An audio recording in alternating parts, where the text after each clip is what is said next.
Hello students, कैसे हैं आप सब लोग। आई होप आप लोगों ने अब तक पूरा का पूरा सिलेबस अच्छे से खत्म कर दिया। आज का दिन और कल का दिन बस हमारे पास है। जम के मेहनत कर लो, अच्छे से दिन रात एक कर दो। 24 तारीख को लाइव क्लास है सुबह 4 से और सुबह 7 बजे तक। 3 घंटे में मैं तुम्हें सब कुछ अच्छे से करा दूंगा, पूरा का पूरा सिलेबस का कंप्लीट रिवीजन। तो कीप काम होके, माइंड एकदम शांत हो जाएगा, सारी चीजें सेट हो जाएंगी, टेंशन नहीं रहेगी, कंफ्यूजन नहीं रहेगा। पेपर में जो आंसर आएगा वो लिख के आओगे। वो आपको लगता है ना पेपर में कुछ नहीं बन रहा है, घर पे कितना ही बन रहा है, वो समस्या खत्म हो जाएगी। लाइव जरूर लेना, बाकी 3 प्रीमियम मॉक्स जरूर बनाना, बाकी कुछ नहीं करना। हर एक क्वेश्चन सब कुछ मैं करा चुका हूं। कल मैंने अपनी थर्ड बुक खत्म कर दी। अभी थर्ड बुक के 40 एमसीक्यू करा रहा हूं। थर्ड बुक के अंदर 4-5 एमसीक्यू टोटल आते हैं। मैं 40 एमसीक्यूज के थ्रू कवर करूंगा, पूरा का पूरा थर्ड बुक अच्छे से कवर हो जाए। राइट, बहुत कुछ और है, कमेंट्स में बताना जो भी डाउट, कोई दिक्कत परेशानी हो। बाकी लाइव में शाम को ले ही रहा हूं तो सब कुछ अच्छे से हो जाएगा, चिंता मत करो। आओ फटाफट जरा वॉल्यूम नंबर 3 के सारे एमसीक्यूज हम लोग अच्छे से बना लेते हैं। पहले हम लोग शुरू के 2 chapter financial statements and analysis of financial statements of a company के एमसीक्यू बनाते हैं। Dash is not a tool of analysis of financial statements. Financial statements को एनालिसिस करने के लिए accounting ratio, cash flow statement और कंपैरेटिव कॉमन साइज टूल होते हैं। तो कौन सा नहीं होता? तो पहला वाला जो है वो नहीं होगा। राइट, तो पहला वाला जो है वो टूल नहीं है। तो first income statement, financial statement होता है, ना कोई tool. Calls in advance is shown in the company balance sheet under the head. Calls in advance का मेन हेड है करंट लायबिलिटी और सब हेड है other current liability. Under which of the following heading sub heading calls in advance will be presented in the balance sheet of a company as per the schedule 3। तो कौन सी heading sub heading के अंदर ये चीज आता है? तो जो मेन हेड है, हेड पूछ रहा है ना क्लास, ये कौन सी हेडिंग है, सब हेडिंग है। तो ये करंट लायबिलिटी के अंदर आता है, बाकी किसी में तो थर्ड का तो ये ऑप्शन करेक्ट है, सेम सेम जैसे ही था। फोर्थ आ गया, under which the following head sub head forfeited shares presented in balance sheet add होता है सब्सक्राइब शेयर कैपिटल में। तो ये आएगा शेयर कैपिटल के अंदर, ही कहीं नहीं आएगा, ये आएगा फोर्थ का बी शेयर कैपिटल के अंदर।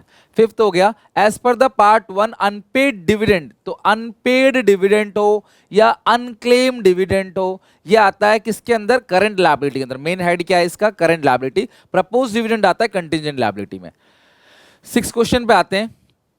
A company has operating cycle of 8 months और ट्रेड रिसीवेबल जो है वो 1 लाख का है, out of 60,000 maturity period of 11 month. How would be this information will be presented in the balance sheet? ध्यान समझना, ऑपरेटिंग साइकिल 8 महीने का है, ये 11 मंथ्स का है। तो ऑपरेटिंग साइकिल से बाहर चला गया तो क्या ये 12 से भी बाहर चला गया? वो आपको चेक करना होता है। राइट, 12 से बाहर नहीं गया तो है क्या? ये करंट असेट ही कहलाएगा। अब ये जो 60,000 है ये तो आपका करंट असेट हो गया, क्योंकि ये ट्रेड रिसीवेबल है इसलिए असेट हो गया। तो 60,000 आपका करंट असेट हो गया। तो जो बाकी 40,000 है उसके बारे में कुछ बोला नहीं। जब उसके बारे में कुछ बोला नहीं तो हम 12 मंथ्स मानते हैं, तो वो भी 40,000 भी करंट असेट हो गया। कुल मिला के इसका सही आंसर है डी, यानी पूरा का पूरा 1 लाख आप करंट असेट के अंदर लोगे। 60 करंट, 40 नॉन करंट नहीं लोगे, क्योंकि ऑपरेटिंग साइकिल 8 महीने का है और ये पेमेंट कुछ नहीं लिखा है। तो हम क्या मानते हैं? 12 मंथ्स का ही मानेंगे, कुछ लिखा नहीं तो नॉन करंट नहीं मानेंगे। इन जनरल वो 12 मंथ्स का, तो सारा का सारा क्या है? करंट असेट होगा। 6 का डी ऑप्शन करेक्ट है। लूज टूल्स किसके अंदर आता है? इन्वेंट्री के अंदर आता है। मेन हेड है करंट असेट, सब हेड है inventory. Which of the following is not an objective of analysis of financial statements? कौन सा ऑब्जेक्टिव नहीं है? फाइनेंशियल हेल्थ को जज करना है, टू जज the short term and long term liquidity position, ये भी है। टू जज the reason for change in the profitability of the firm, ध्यान रखना, टू जज the change in the profitability, ये भी है। टू जज the variation in the accounting practices of the businesses followed by different enterprise. अलग company की accounting policies में वेरिएशंस को हम चेक नहीं करते, ये हमारा ऑब्जेक्टिव नहीं है फाइनेंशियल स्टेटमेंट्स का। 8 का D. Comparison of value of one period with those period of same firm. एक ही कंपनी है, ध्यान रखना, comparison of value of one period with those of another period of the same firm. Same firm है, period दूसरा है, ठीक है। Same firm another period, तो सेम फर्म है तो इंट्रा कंपैरिजन, ठीक है। अगर फर्म कंपनी है तो 9th का ये हो गया इंट्रा कंपैरिजन। 10th पे आते हैं। Which of the following is the limitation of financial statement? It is a study of reports of a company. Which of the following is a limitation of financial statements analysis? Financial statements analysis की limitations कौन सी है, ये आपको पूछा गया है. तो it is just a study of report of a company, correct है. It's the ability of firm to repay its debt. ये जज करता है कि कंपनी की ability है कि नहीं, ठीक है. Identify the reason of change in the financial position, ठीक है. Ascertain the relative importance of different component of financial position, ये भी ठीक है. ये तीनों के तीनों क्लास क्या है, limitations नहीं है. ये एक limitations है. ये तो तीनों advantage एक तरीके से फीचर है, लेकिन ये लिमिटेशंस है. It is just a study of report. सिर्फ ये रिपोर्ट स्टडी करता है कंपनी की, और कुछ नहीं. रिपोर्ट को स्टडी करता है वही एनालिसिस है. तो ये लिमिटेशन है 10th का A. Financial statements are prepared on certain assumption. उसको पोस्टुलेट्स बोलते हैं. क्या बोलते हैं? पोस्टुलेट्स. इसके बाद है which of the following is a tool of analysis of financial statements. कौन कौन सा फाइनेंशियल स्टेटमेंट्स को एनालिसिस करने के लिए टूल है? तो कौन कौन सा टूल है? कैश फ्लो स्टेटमेंट टूल है? कैश फ्लो स्टेटमेंट टूल नहीं है. स्टेटमेंट ऑफ P&L टूल है? नहीं. नोट्स अकाउंट्स टूल है? Tools of analysis. Cash flow तो है ना, कैश फ्लो रेशियो होता है. ये नहीं है, ये नहीं है, ये नहीं है. तो पहला ही है बस. 12th क्वेश्चन का ये ऑप्शन करेक्ट है. Freedom to choose the method of depreciation refers to which limitation of financial statement. भाई मेथड ऑफ डेप्रिसिएशन को चूज करने की आजादी, वो क्या है? विच लिमिटेशन है? Not free from bias. भाई इसके अंदर ही आता है ना कि डेप्रिसिएशन के मेथड, एक मैनेजर कुछ बोल रहा है, दूसरा मैनेजर कुछ बोल रहा है, तो इसका सी ऑप्शन करेक्ट है. नॉट फ्री फ्रॉम बायस. तो 13 का सी ऑप्शन करेक्ट है. 14. The tool of analysis of financial statements which help to assess the profitability, solvency and efficiency of an enterprise. Profitability, solvency और efficiency को कौन चेक करता है? Profitability, solvency, efficiency ratios के अंदर चेक की जाती है ना. तो D हो गया 14 का D. Statement 1, ठीक है. Financial activity related to long term funds or capital of an enterprise, correct है. Separate disclosure of cash flow arising from the financing activity is important because they represent the extent to which expenditure have been made for resources intended to generate revenue. Generate future income और cash flow. गलत है. ये operating, ये investing के अंदर आता है. ऊपर वाला दिखा है फाइनेंसिंग का, नीचे वाला लिखा है, नीचे वाली बात कर रहा है फाइनेंसिंग, लिखा है इन्वेस्टिंग की चीज. गलत है. इन्वेस्टिंग के अंदर जो है वो जनरेट करता है कैश फ्लो. फाइनेंसिंग के अंदर जो है वो आउटफ्लो होता है, इंटरेस्ट पे करते हैं. और जनरेटिंग फ्यूचर इनकम वो इन्वेस्टिंग के अंदर होता है. तो ये गलत है. सेकंड स्टेटमेंट गलत है, पहला करेक्ट है. तो statement 1 is correct. D correct है 15 का. अब अकाउंटिंग रेशियोज के देखो कंपैरेटिव कॉमन साइज से कोई भी एमसीक्यू नहीं आता. वहां से एक ही क्वेश्चन आता है कंपैरेटिव कॉमन साइज से. तो उसमें एमसीक्यू आता है, एमसीक्यू नहीं आता. सिर्फ एक क्वेश्चन आता है कंपैरेटिव स्टेटमेंट या कॉमन साइज स्टेटमेंट बनाने का. अकाउंटिंग रेशियोज और कैश फ्लो से अच्छे खासे एमसीक्यू आते हैं. चलते हैं अकाउंटिंग रेशियोज के ऊपर. इन्वेंट्री टर्नओवर रेशियो जो है 5 टाइम्स है. रेवेन्यू फ्रॉम ऑपरेशन है 5 लाख. ग्रॉस प्रॉफिट है 25% on cost. Determine the opening inventory. Closing inventory is 60,000. अगर क्लोजिंग 60 है तो ओपनिंग आपको बतानी है. ध्यान समझना. इन्वेंट्री टर्नओवर रेशियो जो है 5 है.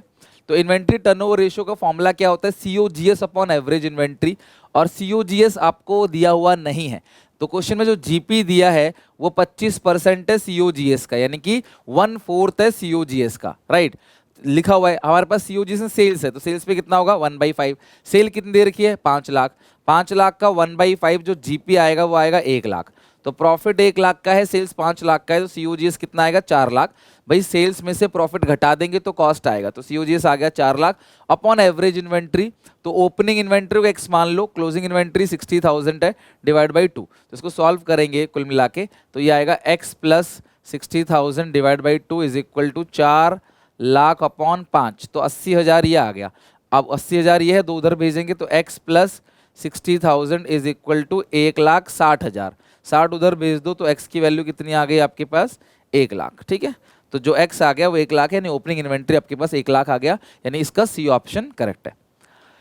Gross profit ratio is always higher than the net profit ratio. जो ग्रॉस प्रॉफिट रेशियो है वो हमेशा ज्यादा होगा नेट प्रॉफिट रेशियो से. तो GP ratio is always higher than the net profit ratio. तो ग्रॉस प्रॉफिट रेशियो ज्यादा, गलत स्टेटमेंट है.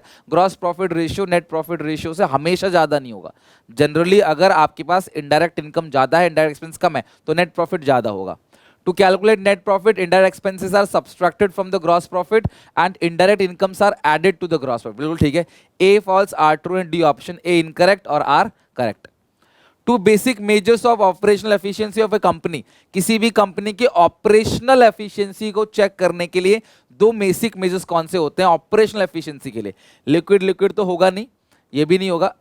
इन्वेंट्री टर्नओवर रेशियो और वर्किंग कैपिटल रेशियो. ध्यान रखना, वर्किंग कैपिटल टर्नओवर रेशियो और inventory turnover ratio operational efficiency को मेजर करने के लिए 2 मेन रेशियोज हैं. From the following calculate interest coverage ratio, आपको इंटरेस्ट कवरेज रेशियो निकालना है इसके अंदर। तो इंटरेस्ट कवरेज रेशियो कैसे निकलेगा? नेट प्रॉफिट आफ्टर टैक्स आ गया 12 लाख का, तो नेट प्रॉफिट आफ्टर टैक्स कितने का है? 12 लाख का है, और जो टैक्स रेट है वो 40% है। तो ये कितने परसेंट है फिर भाई? अगर आप 40% टैक्स दे चुके हो तो ये 60% है।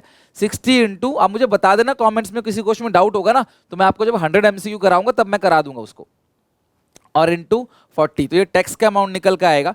टैक्स कितना निकल के आएगा यहाँ पे?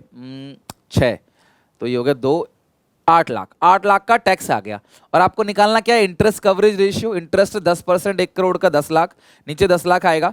ऊपर नेट प्रॉफिट आफ्टर टैक्स है 12 लाख, टैक्स है 8 लाख, और जो इंटरेस्ट है वो 10 लाख, तो net profit before return tax आ जाएगा 30 लाख अपॉन 10, 3 टाइम्स। तो इसका बी ऑप्शन करेक्ट है।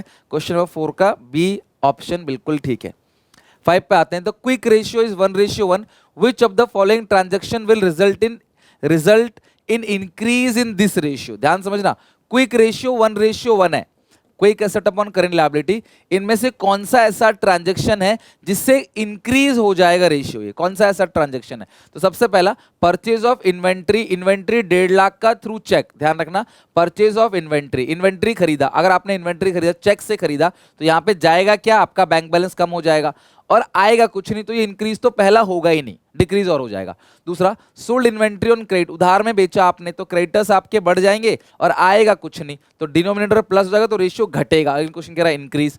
आउटस्टैंडिंग एक्सपेंसेस पेड, तो दोनों जगह से माइनस हो जाएगा तो रेशियो में कोई इंपैक्ट नहीं आएगा, बिकॉज 1:1 है, तो ये भी नहीं होगा। तो 5th क्वेश्चन का क्या है? मशीनरी परचेज फॉर कैश, आपने मशीनरी कैश में खरीदी तो आएगा क्या? कैश, इससे भी रेशियो इंक्रीज होगा। देखो, purchase of machinery for cash, cash में मशीनरी खरीदा, अच्छा जाएगा, कैश जाएगा, तो ये तो सारे ही डिक्रीज हो गया, आपको इंक्रीज बोला है। फिर से देखते हैं, purchase of inventory quick asset upon current liability, inventory खरीद रहे हो थ्रू चेक तो जाएगा, यहाँ पे रेशियो कम हो जाएगा। सोल्ड इन्वेंट्री, सोल्ड इन्वेंट्री को बेच रहे हो तो जाएगा क्या? इन्वेंट्री, और बन क्या जाएंगे? कर्जदार बन जाएंगे। आप क्वेश्चन कह रहा है इंक्रीज ना, यहाँ पे डिक्रीज हो रहा है। भाई देखो, सोल्ड इन्वेंट्री ऑन क्रेडिट, आपने उधार बेचा है इन्वेंट्री को, तो आपके पास आएगा क्या? डेटर आपके बढ़ जाएंगे, उधार बेचा है सॉरी, डेटर्स बढ़ जाएंगे, तो यहाँ पे आपके डेटर्स, तो रेशियो इंक्रीज होगा। यही करेक्ट है आपका, बी ऑप्शन करेक्ट है 5वें का, ठीक है।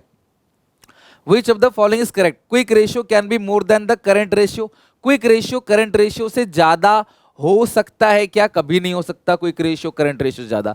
क्यों? क्योंकि करंट रेशियो के अंदर इन्वेंट्री और प्रीपेड एक्सपेंस आते हैं जो कि क्विक रेशियो के अंदर नहीं आते, तो क्विक रेशियो हमेशा कम होगा। तो पहला गलत है, जहां पहला हो तो हटा ही दो, चलो पहला हटा दिया आपने, ठीक है।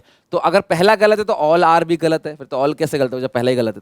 तो आपको करेक्ट पूछा है तो फिर दूसरा तीसरा इसका मतलब करेक्ट है, सेकंड 3 करेक्ट है। आपने एक कैलकुलेशन भी कर सकते हो इसको, मतलब ऐसे भी समझ गए, आप पढ़ के भी समझ सकते हो। सम ऑफ ऑपरेटिंग रेशियो और ऑपरेटिंग प्रॉफिट रेशियो 100% है, ठीक है, उन दोनों को मिला के होता है 100%। हाई इन्वेंट्री टर्नओवर रेशियो अच्छा है कंपनी के लिए, जब और when goods are bought in small lot और sold quickly at low margin to realise cash, तो ये दोनों स्टेटमेंट बिल्कुल ठीक है। Ratios that are calculated for measuring the efficiency of operation of business based on effective utilization of resources का कितने अच्छे से यूटिलाइजेशन किया है वो आपका इन्वेंट्री टर्नओवर रेशियो बताता है कि जो आपके बिजनेस के रिसोर्सेस हैं उनको आपने कितने अच्छे से यूज किया है प्रॉफिट सॉरी रेवेन्यू जनरेट करने के लिए, ठीक है। 7th का बी ऑप्शन करेक्ट है। Which of the following is not a solvency ratio? Interest coverage ratio है, ROI सॉल्वेंसी रेशियो नहीं है, ये दोनों है, तो बी ऑप्शन करेक्ट है 8th का। Dash is also acid, quick ratio को हम लोग एसिड टेस्ट रेशियो भी बोलते हैं, क्विक रेशियो लिक्विड रेशियो को एसिड टेस्ट रेशियो बोलते हैं, आइडियल होता है 1:1। द क्विक रेशियो इज 1:1 और आपको बताना इंक्रीज इन क्विक रेशियो कौन सा इंक्रीज होगा? कैश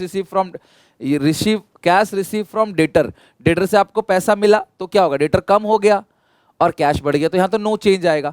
सोल्ड गुड्स ऑन उधार सामान बेचा, डेटर बढ़ेगा लेकिन आएगा कुछ नहीं, तो इससे आपका रेशियो इंक्रीज हो जाएगा, तो 10th क्वेश्चन का बी ऑप्शन करेक्ट है, ठीक है। कैश फ्लो स्टेटमेंट से चलते हैं, काफी सारे क्वेश्चंस आते हैं, 2 MCQ कैश फ्लो स्टेटमेंट से फिक्स है, आना ही आना है 2 MCQ, तो चलते हैं, इसके लगभग 15 MCQs हैं जिनको हम लोग बनाते हैं, ठीक है। तो फर्स्ट पे आते हैं, propose dividend for the year, आपको प्रपोज डिविडेंड कितना दे रखा है? 2.5 लाख का दे रखा है और 2 लाख का दे रखा है। Share holder finalise the dividend 1,80,000 finalise हुआ है during the year end 31 March 2025, AGM held in June July, unclaim dividend as at 31 March 10,000। देखो आपने जो डिविडेंड आपने फाइनलाइज किया शेयर होल्डर के लिए वो 180 है, तो हम 180 पे करेंगे, लेकिन अनक्लेम डिविडेंड इसमें 10,000 का अनपेड, आपने नहीं पेड किया, 10,000 रुपए नहीं पे किया, तो भी अनक्लेम है, अनपेड है 10,000, आपने क्लेम ही नहीं किया, किसी को देना ही नहीं है, तो 180 में से 170 की पेमेंट होगी। तो आप प्लस करोगे 180 ऑपरेटिंग के अंदर प्रपोज डिविडेंड, पेड करोगे 170 फाइनेंसिंग के अंदर डिविडेंड पेड। तो propose dividend added in net profit 2 lakh नहीं होगा, 250 नहीं होगा, 180 होगा।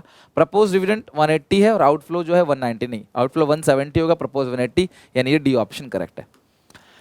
प्रोविजन फॉर टैक्स आपको 2 साल का दे रखा है, ठीक है, टैक्स दे रखा है 2 साल का, तो ये रहा बीडी 31 मार्च, पहले 31 में 25 फिर 24 है, तो 24 ओपनिंग है, सही से लिखना, कहीं गलत मत कर देना है ना, ईयर देख लेना। 25 का जो है वो 3 लाख है। आगे लिखा हुआ है during the year tax paid, tax paid कितने का है, 2.5 लाख का है, तो आपको प्रोविजन फॉर टैक्स मिलेगा, तो ये हो गया 5,50,000, 5,50,000 में से 280 आप माइनस कर दो, 550 में से 280, 550 में से 280 घटा दोगे तो 2,70,000 रुपए जो है आपका आ जाएगा। 270 है कहीं डी, सेकंड क्वेश्चन का डी ऑप्शन करेक्ट है। ये अगर tax paid. Which of the following is cash flow from operating activity of financing company, कौन सा फाइनेंस कंपनी के लिए ऑपरेटिंग है, तो conversion of debenture into shares ये नहीं है। डिविडेंड रिसीव इनके लिए ऑपरेटिंग है, ये साल भर में इतने सारे इन्वेस्टमेंट बैंक्स करती हैं रोजमर्रा के डेट पे, तो काफी सारा डिविडेंड इनको मिलता है, तो वो इनके लिए ऑपरेटिंग एक्टिविटी, इवन लोन लेना, लोन देना, इंटरेस्ट पे करना, इंटरेस्ट रिसीव करना, सब ऑपरेटिंग एक्टिविटी होता है फाइनेंस कंपनी के लिए। Interest paid on debenture is consider as, interest paid on debenture is consider as, interest paid on debenture, तो वो किस एक्टिविटी का पार्ट है, इंटरेस्ट फाइनेंसिंग एक्टिविटी का पार्ट होता है। डिबेंचर पे जो भी आपने इंटरेस्ट पे किया वो फाइनेंसिंग का पार्ट है। अगर इंटरेस्ट रिसीव किया है इन्वेस्टमेंट पे तो इन्वेस्टमेंट पे ही करेंगे वैसे तो, और कहां से रिसीव करेंगे, तो वो इन्वेस्टिंग का पार्ट है। Among the following payment of bonus to employ by insurance companies, which type of company जो बोनस दे रही है, तो वही वो ऑपरेटिंग एक्टिविटी, ना ही ये इन्वेस्टिंग के अंदर आता है, ना ही ये फाइनेंसिंग के अंदर आता है, जो इन्वेस्टिंग फाइनेंसिंग में कहीं नहीं आएगा, वो कहां पे आता है फिर ऑपरेटिंग एक्टिविटी के अंदर। एक्स लिमिटेड ने फर्नीचर खरीदा 20 लाख का, paying 60% by issue of equity share 10 का एक and balance by cheque, this transaction will result in, ध्यान समझना, कंपनी ने फर्नीचर खरीदा 20 लाख का, 60% तो शेयर से कर दिया, तो वो 60% कितना बनेगा, 12 लाख, वो हम नहीं लिखेंगे, जो चेक से पे किया 8 लाख वही लिखेंगे। तो cash used in investing activity 8 lakh, आपने फर्नीचर 8 लाख का खरीदा है ऐसा मानेंगे, है वो 20 लाख का, पर आपने जितनी पेमेंट करी, जितना कैश आउटफ्लो है हम उतना ही रिकॉर्ड करते हैं, तो 8 लाख का आउटफ्लो है, हम 8 लाख ही रिकॉर्ड करेंगे cash flow from investing activity में minus outflow. Angel limited stock broker, उसने 5,000 शेयर्स खरीदा टाटा हाउसिंग के, तो 5,000 शेयर्स खरीदा है, तो परचेज ऑफ शेयर्स किसका पार्ट होता है, इन्वेस्टिंग एक्टिविटी का पार्ट है, क्योंकि भाई ये शेयर्स भी खरीद रहे हैं ना, इन्वेस्टमेंट के लिए खरीद रहे हैं, ठीक है। Which of the following transaction will result into flow of cash, कौन सा फ्लो ऑफ कैश है, तो भाई result into flow of cash, cash withdraw तो नहीं है, है ना, इशू डिबेंचर्स टू वेंडर ये भी नहीं है, वेंडर भाई मशीन खरीदे डिबेंचर दे दिया, तो यहां थोड़ी कैश का फ्लो होगा, 19,000 डेटा से मिला, ये कैश का फ्लो है, वो भी inflow. Paid 7 lakh to acquire shares of KL limited, receive dividend, आपने 7 लाख रुपए आपने अक्वायर किया है, टू अक्वायर शेयर्स परचेज किया, इन्वेस्टिंग में आएगा माइनस का 7 लाख, डिविडेंड कितना मिला आपको 50,000 का, 680 जो आएगा वो नेगेटिव आएगा इन्वेस्टिंग के अंदर, तो cash use investing activity 9th का यहाँ पे हो जाएगा डी ऑप्शन करेक्ट। 10th का a company issued 20,000 9% debentures of 100 each, 10% discount.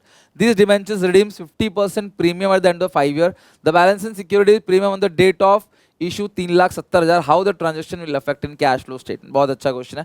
आप बताओ इस ट्रांजेक्शन को कैश फ्लो स्टेटमेंट में कैसे दिखाओगे।